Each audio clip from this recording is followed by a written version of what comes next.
hati sepertimu. Apapun adanya engkau, ku rela dan menerima segenap jiwa ragaku untukmu. Sampai ajal menjemputku, ku selalu mencintamu, menyayangmu, engkau tulang rusukku. Hingga di surganya Allah, ku ingin bersamamu dan menjadi bidadari cintamu.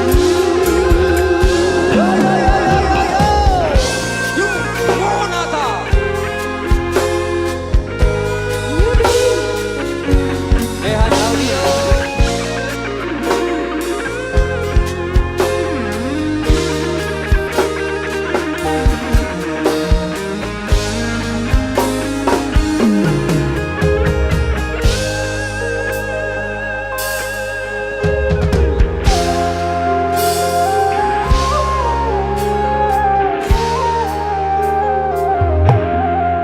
Apapun adanya engkau, ku rela dan menerima Segenap jiwa ragaku untukmu. Sampai ajal menjemputku, ku selalu mencintamu, menyayangmu, engkau tulang rusukku.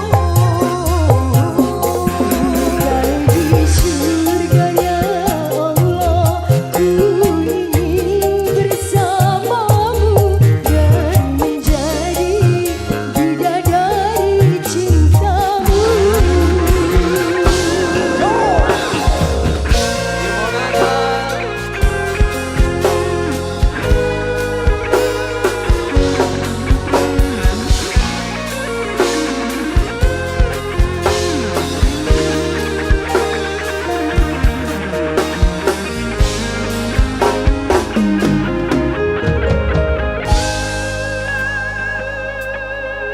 Mas Ferry,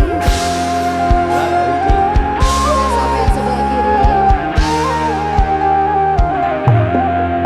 Apapun adanya engkau, ku rela dan menerima Segenap jiwa ragaku untukmu.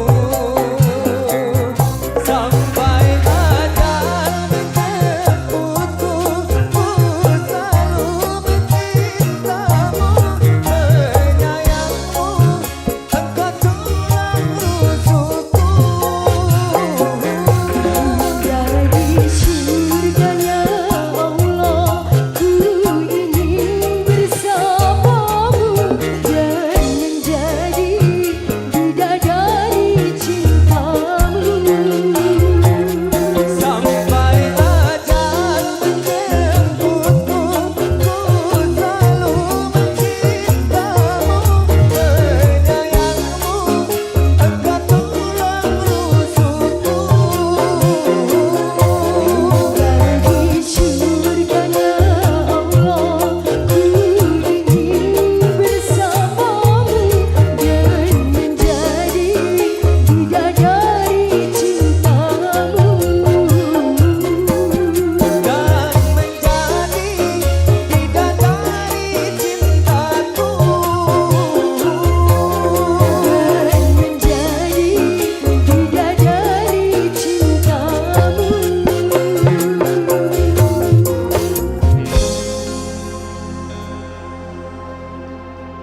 Boleh saya minta tepuk tangannya buat New Monata. New Monata. Kekarane wong akrami tutu pondo tutu rupa amon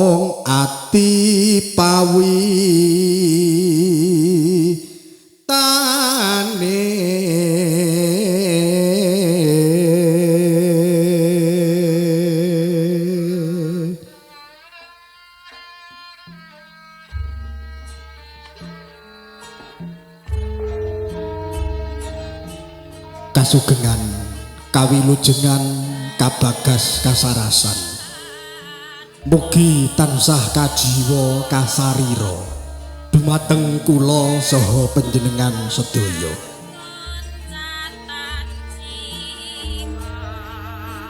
Ari ingkang sampun pinilih dinten ingkang sampun katetepaken pinuju ing dinten Jemuah Katiti Surya 12 September 2020 pepundhen dalem ingkang mengkugati panjenenganipun Bapak Suyatno miwah Ibu Tasmi netepi darmanipun asepuh netepi kewajiban minangka tiyang sepuh handhaupaken kang putri kinasih Kusumo Ayu Tasya Febia Husna sampun pinanggih kalian jatuh kramanipun priya bagus ingkang dipun tresnani inggih menika Den Bagus Muhammad Syahrul Falah putra katresnan Bobo Wagiman Soleh miwah Ibu Ainun Naimah ingkang pidalem saking tlatah Pacet Mojokerto nyuwun tambahipun pandonga pangestu saking panjenengan sedaya mugi putra sarimbit menika anggenipun netepi darmanipun agesang mangun Bali Wisma dadosa kulawargi ingkang rukun adem ayem tentrem amin Allahumma amin. Kagem sedayanipun sampun katata mustikaning pawiwahan Dyah Ayu Tasya Febia Husna sampun angagem tata busana prameswari nata mencorong cahyaning pindha sulistya ing warni kawistara saking Mandrawa katingal saking katebihan mijilipun sang mustikaning pawiwahan Dyah Ayu Tasya Febia Husna kinapit dening Sudarma kekalih Bapak Suyatno miwah Ibu Tasmi lumampah alon lampahipun tumuju papan endah kangge palenggahanipun pinanganten patinggal biar cahyaning dasar pinanganten putri sekathahipun kawruh tata krami ilmu agami pramila pantes bilih pinanganten putri dadosa pawestri kang utami mugi kasembadan dadosa mar'atus sholihah asmi awit dinten menika sampun paripurna anggenipun nglampahi jejibahan minangka tiyang sepuh imut rikala semanten nalika Tasya Febia Husna lair cower wonten madyaning alam Ngarcapada kaparingan nami Tasya Febia Husna angka kalih minangka jejibahanipun tiyang sepuh inggih menika gulawentah didik nyekolahaken angka 3 inggih menika minangka tiyang sepuh kagungan jejibahan handhaupaken putri kinasih awit sampun kancik dewasa sampun pinanggih kalian jatuh kramanira kulawargi ageng warga agung tlatah Mrasih Kemiri Pacet Mojokerto tentreming swasana wonten siang menika pratandha wahyuning jodho wimbuh wahyuning katentreman tumurun wonten tlatah Mrasih Kemiri Pacet Mojokerto jajar jinajar sumanding wonten sasana winisuda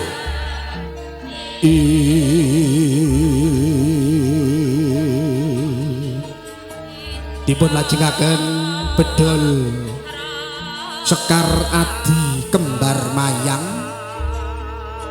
Rinonce Rinenggo janur kuning ingkang winastan Sekar Adi kembar mayang mila kadamel saking janur kuning menika mengku pralambang sejatining nur cahya kang sumunar paring pepadang dipun pasraken dening Bapa Suyatno miwah Ibu Tasmi wujudipun rerenggan janur kuning kembar mayang dateng kenyosa kembaran ingkang winastan Putri Domas ngasta Sekar Adi mencorong cahyaning linambaran berkah ridhanipun Gusti Allah. Angka 3 miwah sekawan wujudipun Sekar Adi kembar mayang dipun aturaken dhateng Jejaka sakembaran ingkang winastan Manggala Yuda pinilih pinercados dening Kang Mangku Gati angasta Sekar Adi jagunging para rawuh kakung miwah putri sampun paripurna mijilipun pinanganten putri bedol kembar mayang kaasta Jejaka sakembaran. Nikmati hari bahagia ini, kita nikmati hari yang bersejarah kali ini, teriring doa restu untuk mempelai berdua. Lampahipun putra sakembaran kembar mayang sinengkuyung dening Sang Suba Manggala. Lampahipun ambung nyenyuwun berkah ridhanipun Gusti kang akarya jagat.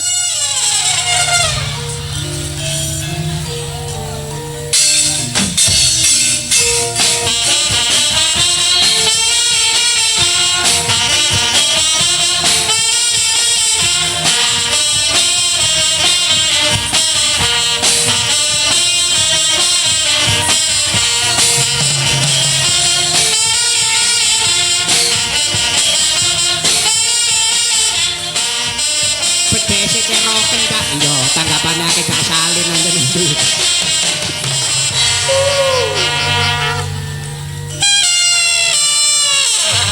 Ono bedes kok wireng Kak, udanan bedese. Awas. Awas HP ini disaut karo bedes.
Melaksanakan sunnah Rasulullah berarti cinta kepada Rasulullah. Maka dari itu rangkaian prosesi temu temanten akan kita awali dengan membaca sholawat Nabi.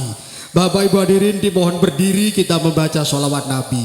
Allahumma sholli ala sayyidina Muhammad.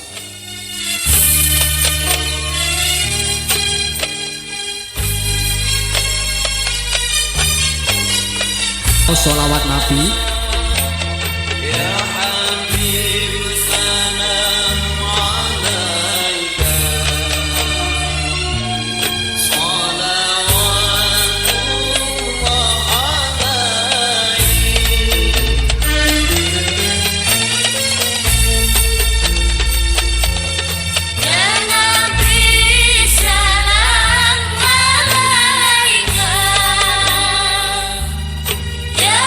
Rasul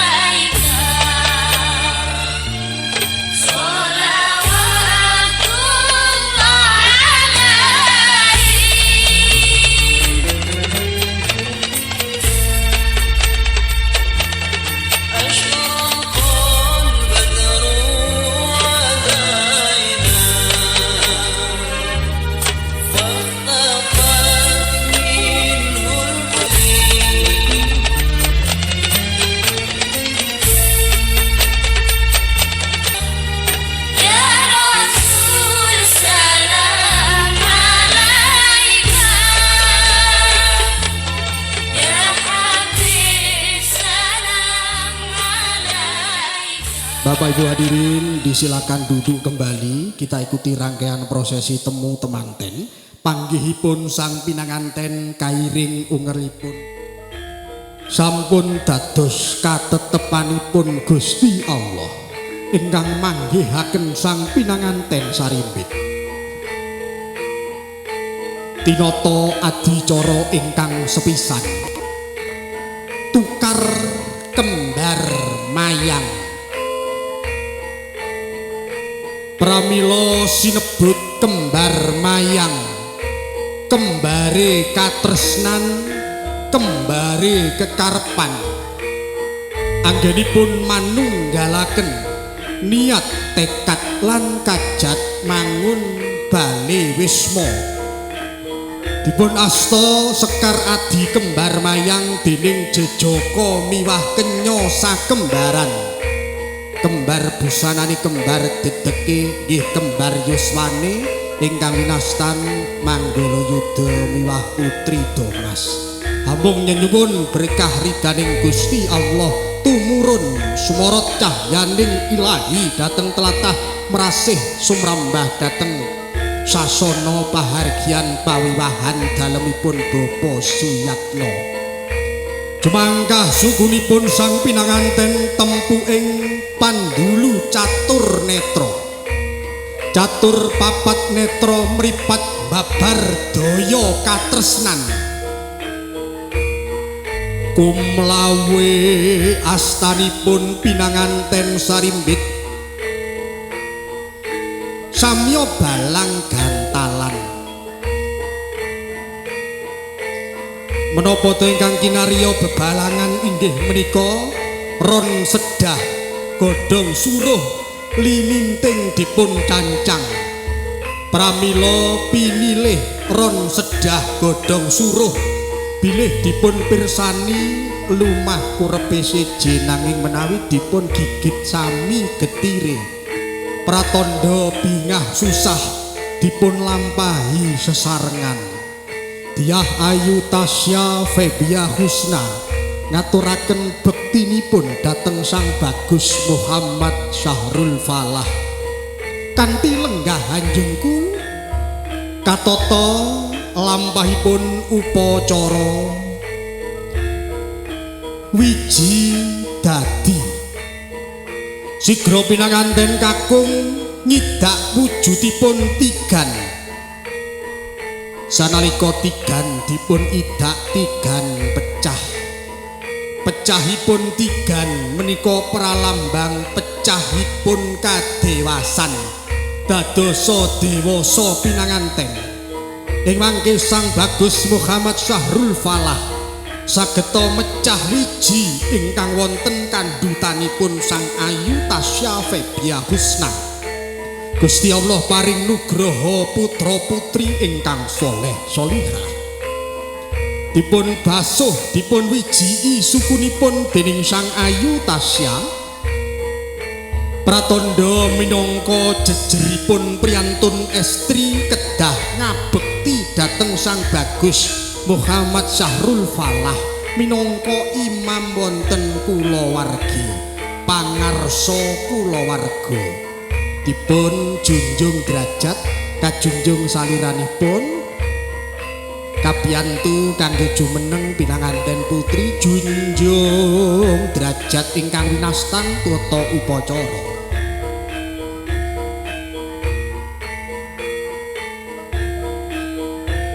Sapecak bogos sapecas jangka bogos jangkah kebak raos pangati-ati anggenipun pinanganten putri lumampah mideri ingkang garwa ambal kaping 3. Mideri kang garwa kaping 3 kanthi paring gegambaran senadyan pinanganten putri midera sejagat boten badhe saged manggihaken priya bagus ingkang tanggung jawab paring pangayoman tresnani lair tumulusing batin nuntun sesarengan ibadah dhateng Gusti Allah. Ambung priya bagus saking Trata Pacet putra kinasih bapa wagiman soleh inggih menika wong ganteng Mas Syahrul Falah dadosa jodoh selaminipun agesang dadosa jodoh donya ngantos delahan akhiratipun amin Allahumma amin. Mempelai berdua diberi minum oleh ayah beserta ibu menggunakan air jernih pengingat ketika ada masalah di dalam keluarga senantiasa dimusyawarahkan menggunakan hati dan pikiran yang jernih sejernih air yang diminumkan.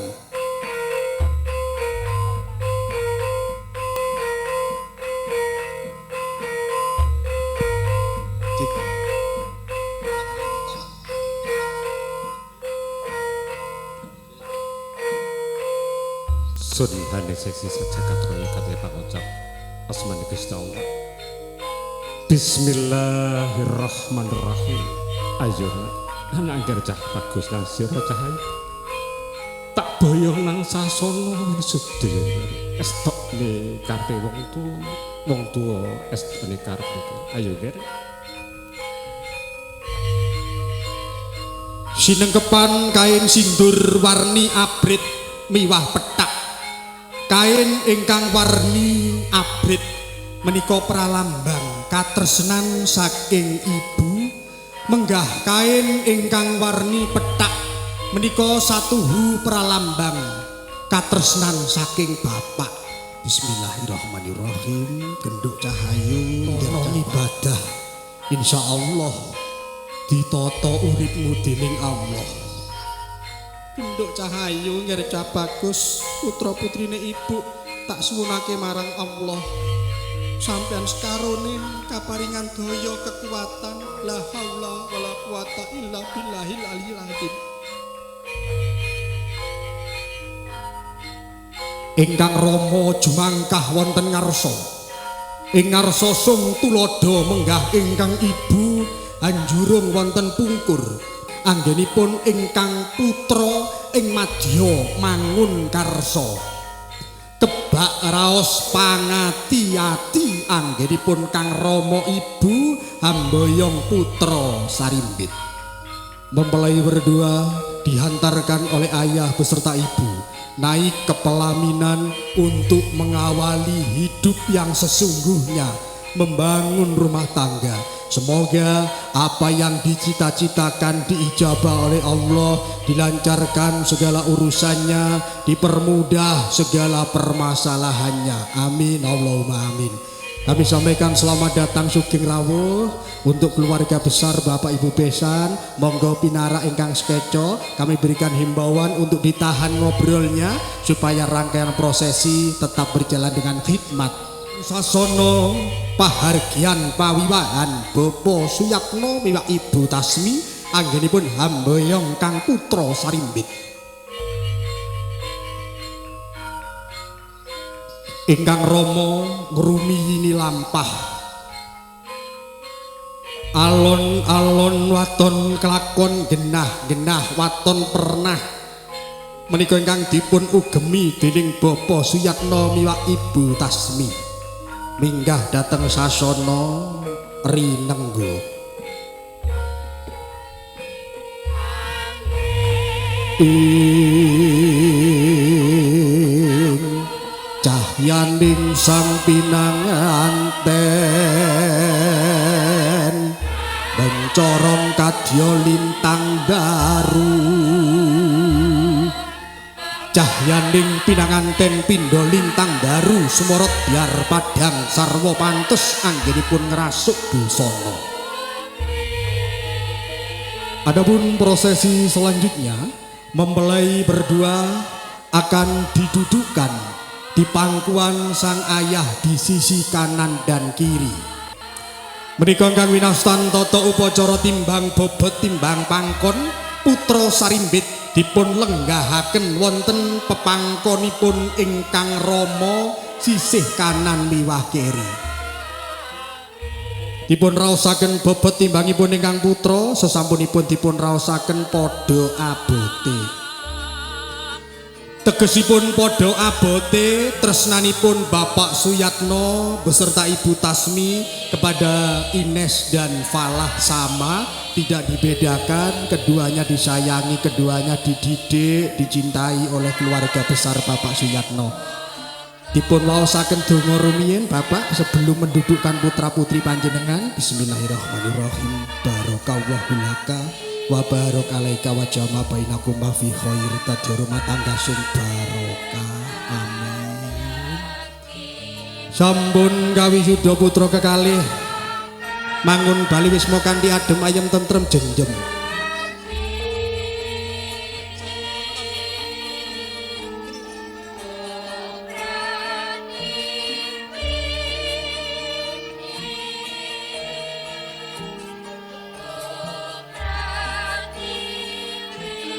Kita berikan space supaya pengiring bisa menyaksikan manten. Sebuah prosesi di dalam adat Jawa pernikahan ada yang dinamakan prosesi kacar kucur. Mempelai putra akan menuangkan beras kuning yang dicampur uang receh ke pangkuan istrinya. Ini yang dinamakan prosesi kacar kucur. Manten kakung nyuntak beras kuning cinampur arto receh. Dipandang wajah suaminya Mbak Ines. Bismillah. Grotok grotok grotok grotok grotok grotok. Lancar rezekine Mas Falah, lancar nyambut gawene Mas Falah. Kayane diparingake nang sing wedok sing primpen gemi hati-hati. Yen ana luwihe kayane sing kakung, luwih becik ditabung kanggo masa depane keluarga. Saperangan sebagian diberikan kepada ayah dan ibu sebagai wujud berbakti kepada orang tua. Yen ana rejeki aja lali wong tuane dibagei. Senengno wong tuamu, insya Allah disenengake uripmu dening Allah.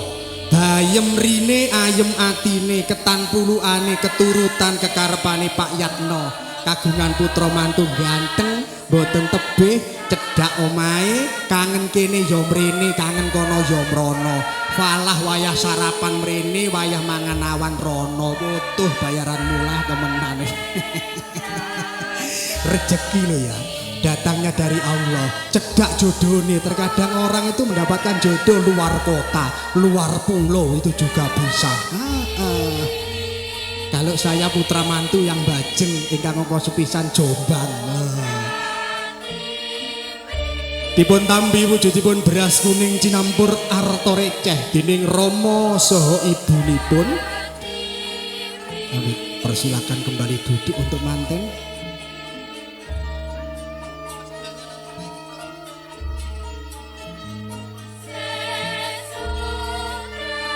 Kita ikuti dengan hikmat, kita ikuti dengan nikmat, kita ikuti jangan tergesa-gesa dikarenakan ini adalah hari yang bersejarah, takkan terulang kembali satu kali dalam seumur hidup. Baik, Bapak Ibu hadirin, setelah ini ada sebuah rangkaian prosesi dulang-dulangan. Manten badhe dulang-dulangan, makna pitutur dalam prosesi ini di dalam mengarungi rumah tangga, saling melengkapi, saling berbagi, saling menutupi kekurangan. Itulah filosofi dalam sebuah rangkaian prosesi dulang-dulangan. Hadap kamera semuanya.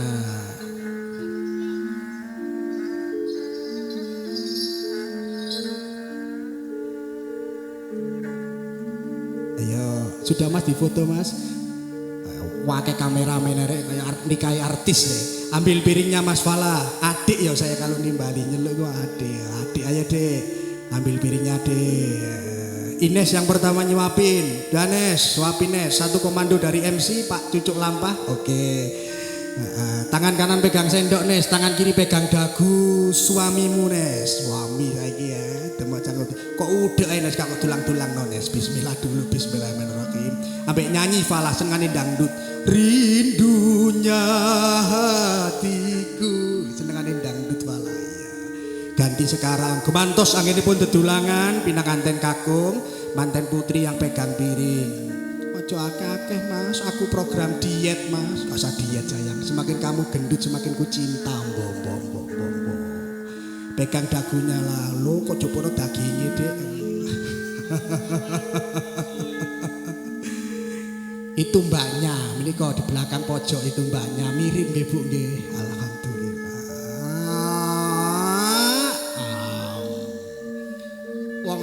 Wong pacet sampai melok mangap-mangap lah. Sampun waripurna tresna lair tumul sing batin mugi-mugi menika jodoh sepisan kangge selawase urip. Amin Allahumma amin. Kita dongaken lari kekalih menika enggal kaparingan nugroho saking Allah putra putri ingkang soleh solihah. Amin. Sampun paripurna dedaharan sesarengan dipun lajengaken unjuk tirta nugroho. Nggonmu urip omah-omah aja royoan bener, ayo royoan salah, royoan disik-disikan njaluk sepuro supaya rumah tangga tetep adem ayem tentrem kaya dening ademe banyu sing diunjuk wong loro. Ketika ada salah satu yang marah, maka salah satu harus jadi air untuk menyiram amarah. Lir gumantos anggenipun unjukan kekalihipun linambaran berkah ridhanipun Gusti Allah. Alhamdulillah.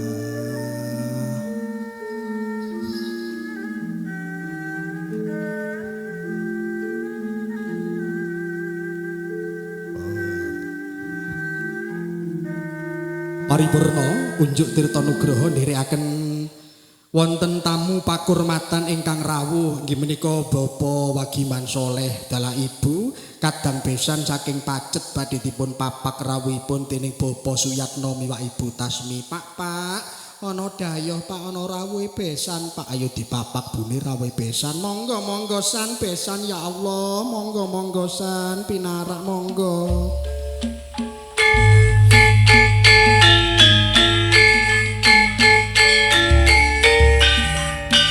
Gegandeng asta kekalihipun samya bingah wonten panggalih aniki pirsa ingkang putra wonten sanginggilipun sasana rinengga sampun amiwiti mangun bali wisma. Monggo san pinarak besan nyuwun pangapunten sedaya lepat besan. Monggo Assalamualaikum san besan. Waalaikumsalam. Klambine kok padha niki wau san, padahal mboten semayan lho san. Berarti jodoh ngoten niki san. Jodoh sepisan kanggo selawase. Amin. Monggo san pinarak. Besane nggowan kaya Gus Bara besane. Alhamdulillah. Riganing Allah tumurun. Putrane Nyai Asep Pacet Mojokerto. Monggo pinarak. Sungguh indah takdir Tuhan yang ditunjukkan kepada kita dengan mempertemukan dua keluarga yang saling memberikan doa terbaiknya kepada mempelai berdua. Alhamdulillah, sebuah pemberian Allah, nugroho saking Gusti Allah ingkang tumurun wonten tlatah Merasih Kemiri Pacet. Ini kenal sudah lama Ines Falah juga begitu bersabar. Cinta mereka berdua bertekad untuk membangun rumah tangga meskipun pernah ditinggal oleh Ines kuliah di Solo, namun tidak menyurutkan semangat Falah untuk menjadi suami tercinta dari Ines, bersabar menunggu hingga keduanya bisa ada di atas pelaminan hari ini. Barakallahu laka wa barakalaika wa jama bainakum fi khair. Sampun pinarak wonten sasana palenggahan panjenenganipun kadang besan miwak Ibu badhe kasowanan kalian ingkang putra nyuwun pandonga pangestu wonten pepangkonipun Rama miwak Ibu. Rama Ibu kula sowan nyuwun donga saha pangestu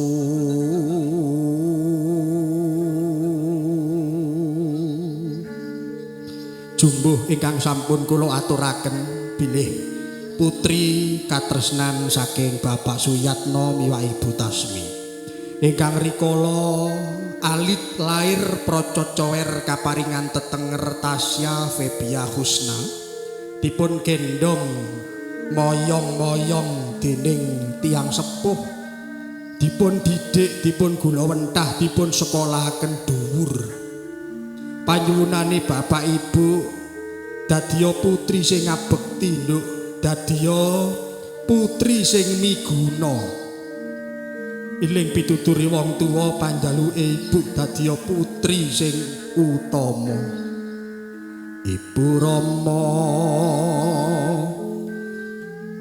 Putri Paduka Sowan Ibu Ines nyuwun pangapunten dangunipun menika Ines dereng saged mulyakaken Ibu belum bisa menjadi putri yang berbakti belum bisa menjadi putri kebanggaan dari Ibu kali Bapak Ines nyuwun pangapunten pantonganipun Ibu Ines nyuwun panjenengan tongaaken Ines kaparingan berkah ridhanipun Allah kekiyatan dados mar'atus sholihah dongane Ibu Banyuni Cahayu dipandang wajah ibu nak cantik kasih peluk dicium pipi kanan dan kiri nak cantik ibundanya ridane wong tuwa banyu mili dongane Rama dipun suwun Ines kaya isih wingi sore nduk Bapak gendong sampeyan Cahayu nalika isih cilik tak gendong ana pangkon nangis nalika bengi tak sekolahake tak didik panyuwunane Bapak besok Bapak Ibu yen wis sepuh ora ana liya sing dadi sesandarane wong tuwa sing bisa nyuwargake Bapak Ibu ana donya lan akhirate ya sampeyan karo Mbak Yu sampeyan nduk mula saka iku dadiya putri sing ngabekti dadiya wanita sing utama linambaran berkah saking tiang sepuh ndadosaken tansaya madhep mantep anggenipun mangun bali wisma putra kekalih menika le falah wiwit dina iki sampeyan minangka gantine bapak lan ibu tak pasrahke Ines marang sampeyan le sing sabar ya le didiken kanthi temen didiken kanthi sabar sing jembar segarane sing sabar atine aja nganti kok kuciwani putrining bapak cah ganteng falah bapak suwun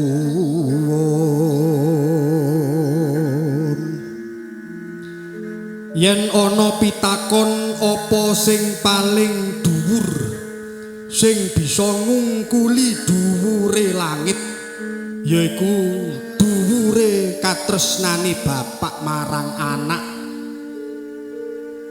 yen ana pitakon apa sing paling abot sing bisa ngungkuli abote bumi yaiku abote wong tuwa wadon marang putrane abote ibu dateng putrane mila datan mokal sampun paring dawuh ridhanipun Gusti Allah gumantung tiang sepuh ibu falah nyuwun pangapunten dereng saged dados putra ingkang miguna belum bisa menjadi putra yang berbakti dhateng ibu le cah ganteng tetep imanmu dadi imam sing amanah ya le aja miar-mir kiblatmu pasrahke marang Allah bakal ditata uripmu le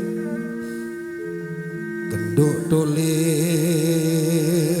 ibumu paring donga sangang sasi sedasa dinten rikala semanten falah wonten kandhutanipun ibu nglairaken kanthi toh nyawa toh pati falah dereng saged dados putra ingkang miguna mila saking menika falah nyuwun pangapunten wonten pepangkonipun bapak lan ibu bapak Panjenenganipun Bapak dalam suwun, ridhanipun Bapak dalam suwun. Tak dongakake le sluman-slumun slamet sekabehane cah ganteng putrane Bapak tetepo imanmu dadi imam sing bisa paring pangayoman le cah ganteng. Dipeluk ya putranya ya. Ridane Gusti Allah tumurun sampun. Ingkang pungkasan pinanganten putri sowan dhateng pepanggonipun ingkang rama ndadosaken tansaya madhep mantep anggenipun mangun bali wisma. Satiba-tibamu tiba ana papan sing kepenak ya Le. Nduk sing rukun, bebojoan sing rukun, wong tuwa yen nyawang rumah tanggane anak padha rukun kaya ngrasakake swarga. Suwalike wong tuwa yen nyawang rumah tanggane anak padha tukar padu kaya-kaya ancik-ancik lawange neraka. Sampun paripurna lampahipun adicara sumungkem sungkem pangabekten. Selamat menempuh hidup baru, bahagia selalu untuk mempelai berdua. Teriring salam hangat pengantin baru.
Ngerusaken andap.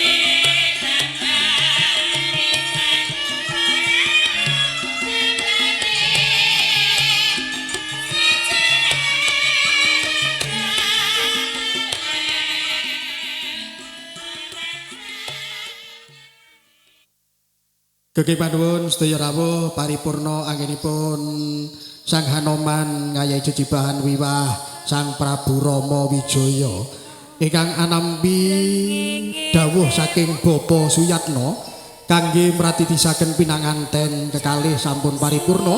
Mila saking menika badhe nyuwun pamit saking ngarsa panjenengan pratandha paripurnanipun tata upacara panggih temanten ingkang badhe kalajengaken adicara candhaipun wali matur arus. Swara oce ya.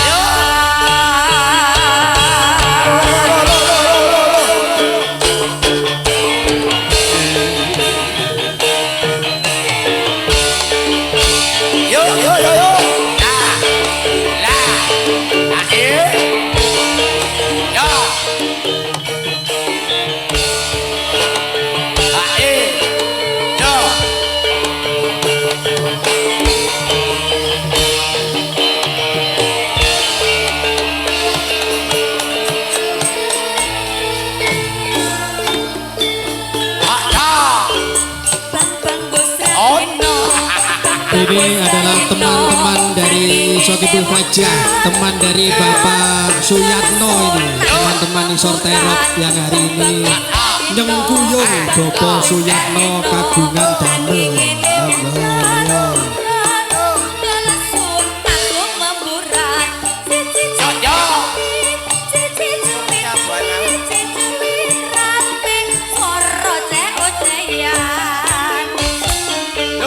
Dani lo pinter joget Dani. Biasa dulu bantengan nih.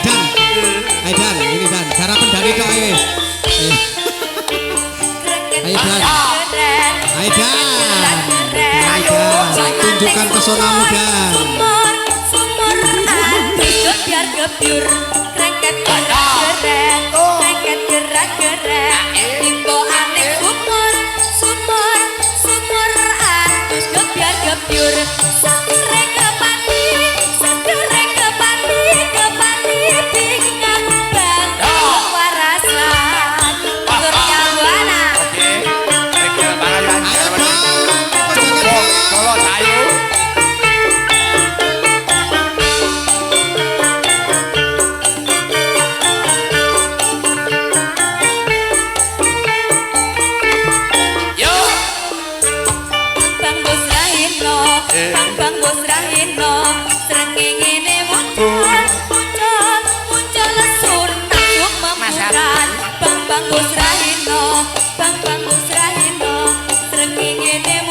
Bagian Panuwun terima kasih bisa masuk kita awali acara berikutnya.